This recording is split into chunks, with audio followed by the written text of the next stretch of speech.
I've had one of those mornings which I've thoroughly enjoyed.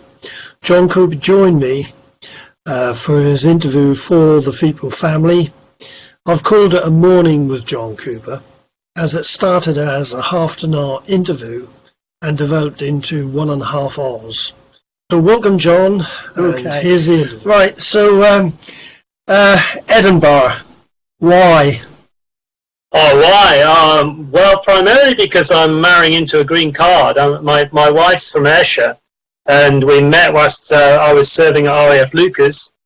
She was at St Andrews, so we did the Wales, the Prince William and Kate thing long before they got round to it.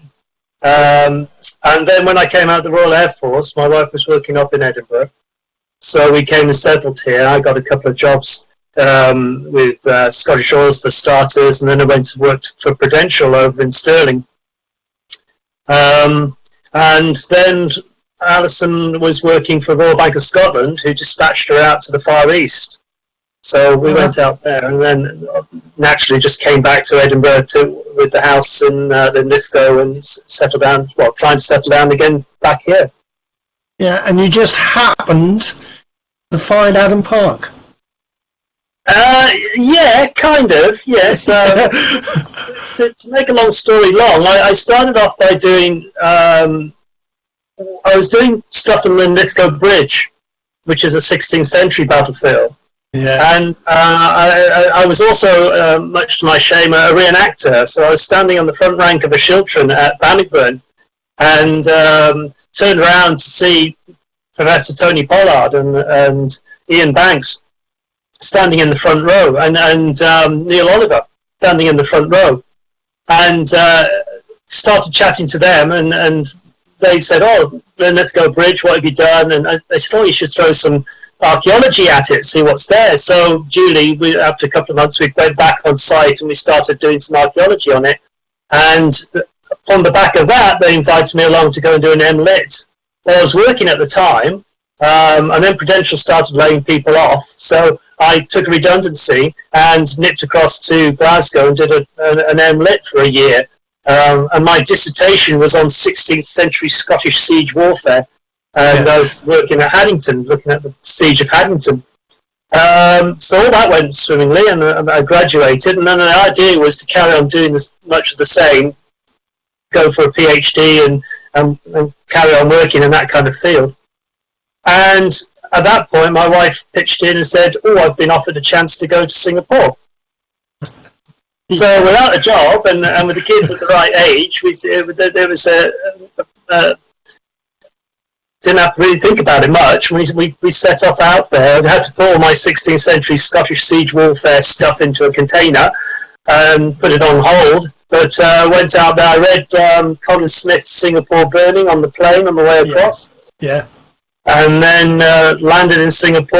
And what happens is you get about 2 weeks to sort your life out, and you go into an accommodation. They put you into a hotel, and then you're busy around for 2 weeks trying to get the kids into a school, trying to find a condo to go and live in. This kind of thing. It's all very hectic. And my wife, I was looking for a condo down at a place called, down near the Buena Vista Gun Battery, called Fontana, a very exotic place, 28 stories high this apartment was on, and looking out across the whole of Singapore, beautiful. And the only issue being that my kids are about 4 foot at the time, and the balcony window was about 3 foot high. It was a long way down. It was like, I can see the swimming pool from here. Great. So Alison said, "Well, let's have a look at another place called Arcadia, which is an older condo and further in the centre of Singapore, further out in the centre of the island." So we headed out there, and it was great, wonderful, and we did a toss-up, and she convinced me that Arcadia was the better place, so we opted for that, signed all the paperwork. Following day, I went along to the bus stop just to have a look around. Whilst Ali went off to work, I went and came and looked around, walked down from the bus stop down to the local garage, and stumbled across this National Heritage Board, which was telling you all about the Adam Park housing estate, which just happened to be next door to the Arcadia condominium. 19 black and white houses, all with lovely gardens and tennis courts, etc., and how this was held by the 1st Battalion of the Cambridgers during the fighting. Yeah. So it kind of stumbled. I don't know whether it chose me or I chose it, but on my condominium, as it turned out, it was sitting on a hill called Water Tower Hill, which was part of the battlefield on the first day. So I was reading about the guys who had been killed and wounded right underneath the condominium, which was pretty scary. And then and then if I was getting a bit annoyed about what was going on, I used to sit on the balcony of our flat and look over Adam Park and look over the battlefield. And when we came to actually do surveys and things, I used to pedal home at lunchtime to get a lunch, pedal back down to the next door neighbours to go. I bet when you saw that sign, your eyes lit up.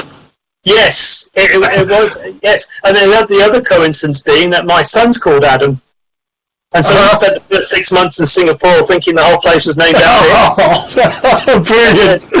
I'd say to him, like, he'd come back from school, he said, "You never get lost, mate. If they ask you where you want to go to, just remember your name and go from there." How did they get on at school? Oh, it was great, yeah. They settled in really well. They were at that age which they could. And we had to move schools quite a number of occasions for one reason or another. We were only meant to be there initially for 18 months. So we put them into the Canadian International School, which was a great mix, hodgepodge of nationalities and people went along there. And then for one reason or another, the school physically moved. They moved campuses, so we ended up in a big school. And then we got an extension, and then we were thinking, well, my daughter is a bit older. She would be heading back to do Highers or O-levels back in the UK, and she was on IB within Canadian school. So we wanted to move them into a British school, well, an English school, an English curriculum. So we moved them across to that as well, and they spent some time learning proper British history rather than international history. The IB system tends to pacify history a lot, and doesn't want to disrupt the boat, but especially when you have quite an international class. Lots of faces all from all over the world looking at you. You've got to be very careful what history you present and how you present it and this kind of thing. So they went into to a British curriculum, an English curriculum, and then they were accepted into a higher school when my daughter went up to the senior school. So between I think Emily did five campuses, 4 schools in the 7 years. What age were they when you went out there? Or Adam was 2009. So Adam was 4. Oh, very young. Yeah, very young. Yeah, and so that's 7 years on top of that. So Emily is S2 equivalent when she moved away. Did they enjoy it? Oh yeah, absolutely. Yeah. And nowadays with all this internet and everything, they're always following up on what their friends and what they're up to back in Singapore. Yeah. So there's a good bond between them, and it makes life is so much easier these days to keep communications up. So and my daughter in particular has friends all over the world, because eventually they all disappeared back to their homes, and now she's travelling over to Holland to see her friends and down to London, and she thinks Paris is exotic. Yeah. So you saw the sign, and you started getting interested. Yes. What was the next step? Well, the sign was absolutely quite interesting because there wasn't much on it. As it transpired, there wasn't much on it. It looked pretty official and everything, but it was a massive sign, and half of it was about the 1st Battalion of the Cambridgers, and half of it was telling you that the house was now a guild house for the NUS. Yeah. As if that was important.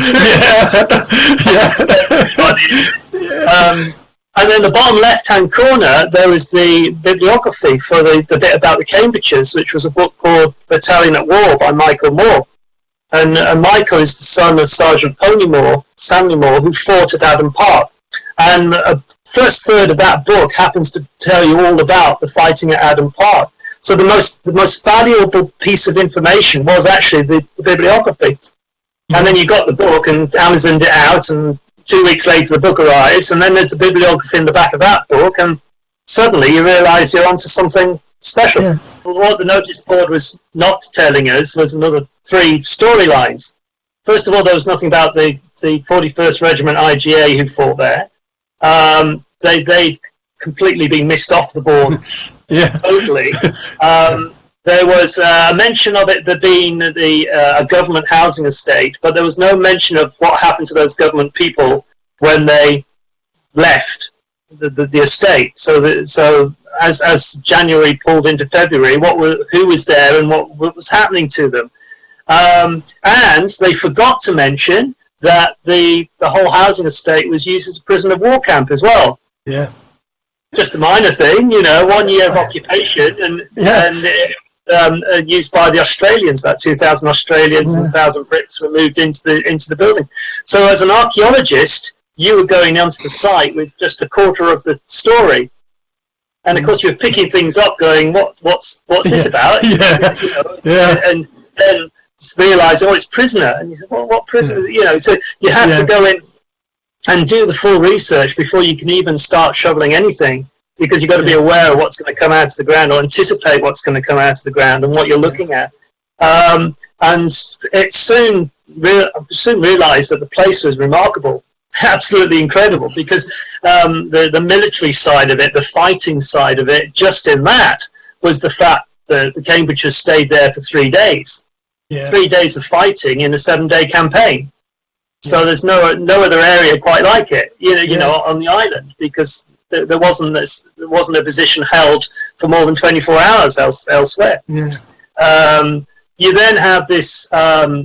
You then have the fact that you've got about 500, 600, 700 men operating around those houses. The position was never taken. There's some medals won on the day by the Cambridgeshires. There are 3 published accounts of the fighting. Yeah. Before you even start the unpublished stuff, there's 3 published accounts by eyewitness saying we were here. And fortunately, Jack Cosford's, Michael Moore's, and Len Baines's work, they're all in separate parts of the estate. Yeah. So they all talk about various parts of the fighting, and every now and then they mesh in together, and then they separate out again. So within the 3 published accounts, you get a fantastic assessment. We then get hold of Lieutenant Colonel Carpenter's battalion history for the 1st Cambridgeshires, which is incredibly detailed. And in addition to what he did in Changi, because they burnt all the records outside the HQ on the 15th. But eventually, when they got into Changi, they all got together again and rewrote the history. Hopefully not literally, but they rewrote it and typed it all up, and that went into the archives. But what Carpenter also did was he handed sheets of paper out to some of his subordinate commanders and said, "You tell me what happened to you." So the appendix, there's another 6 accounts of the fighting through the eyes of Spooner, who's the mortar section lieutenant, and his 2IC, Carpenter's 2IC, and all just within the primary material, you've got a blow-by-blow, minute-by-minute account across the whole battlefield. Yeah, so you got a complete look at it. Oh, absolutely incredible! Brilliant. And they were naming houses, and they were naming people in those houses, and they were saying we were in the front garden of number 17 Adam Park when a Japanese machine gun opened up on us and sent us flying, and so much detail. And the estate itself, out of the 19 houses that were originally built on the estate, they're all still there. All 19 houses are still in situ. Are they now used, or are they left as they were? Well, there's no. I know it's driving it. There's no protection on them. The Singaporeans haven't got round to having heritage buildings per se, and the black and whites. They do have a degree of protection on them because, as I understand it, when the British handed them over, they said you couldn't knock them down for a certain period, just in case we ever come back. Yeah, yeah. And so when the government took them over, they started renting them out. They realised they were very successfully renting them out, and for a lot of money to expats and various people, so it kept them going. Now, as the years have gone by, there's more growing pressure on all the land in Singapore. They're fighting around for it, and Adam Park, for example, you could put it on 6 or 7 condos, 8 condos. Yeah. And earn millions. So the ground which it's sitting on is worth millions, much more than they're ever getting from rent from these houses. And what they do is when they rent them out, they actually say to the tenant, do you want to keep the swimming pool, or do you want to keep the gazebo, all the temporary structures that have been built around the house by the previous tenant? They ask the next tenant whether they want them. And if that tenant says no, or if that tenant hasn't been found yet, they take away the swimming pool and they take away the gazebo. So they artificially restore what the place looked like before the next tenant comes in. Yeah. So they're constantly going back 10 years like this. Yeah. And unwittingly they're preserving the landscape. Yeah. So when you started looking into it and finding things, did you have to ask the people who were living there or whoever was renting them out? Yeah, there's no rules. Oh. Okay, so when you go across there and things like metal detecting, Google Singapore metal detectors and you'll find Changi Airport. That's the place at the bottom. Yeah. And there are various metal detectors out there. There's no clubs per se. There's no big organisations. I think they looked upon us as being nuts, going out into the midday sun, going into people's garden and picking up what they consider as trash. They're saying, you want to do what? Yeah. So the first thing we did was say, right, if we're going to do anything like this, then we've got to put in our own rules. And we just copied what they do in the UK. Yeah. So the first thing we said, that anything we find belongs to the Singapore government. Mm. Well, we're not taking it away. We're never going to move it from out of the country. If we pick it up in Singapore, Singapore gets the first call on it. Yeah. And if they don't want it, then So all the artifacts you found, are they in a museum in Singapore? Yes, they are. Yeah. What we found is that the government was unprepared really for the amount of stuff that came out of the ground. Yeah. So eventually, after the 7 years and 21 surveys, we recovered from Adam Park, 2,700 items connected with World War II. Yeah. Now remember, that's like 1 in 4 of the amount of metal we were picking up out of the ground. So it's about 10,000 items being picked out the ground. And so the nails and the wind pulls and the Coke cans and the Heineken tops and these expats living in these places had some great parties throughout the year. Yeah. There's another 90 years of occupation, not just World War II happening there. So there's everything in the park. We found outside a bathroom window, for example, we found a fine collection of 1960 toothpaste tubes. And whoever was living in the house at the time couldn't be bothered to put the toothpaste tube in the bin, just threw it out the window. So there's a lot more going on. So when we went along with all the boxes at the end and said, well, we promised to give it to the government looked at us and said, what the hell are we meant to do with it? Because they didn't, although they should have known it was coming, because we always said it's coming, and we're getting they were struggling to actually find an organisation which had the shells or had the ability to do something with it.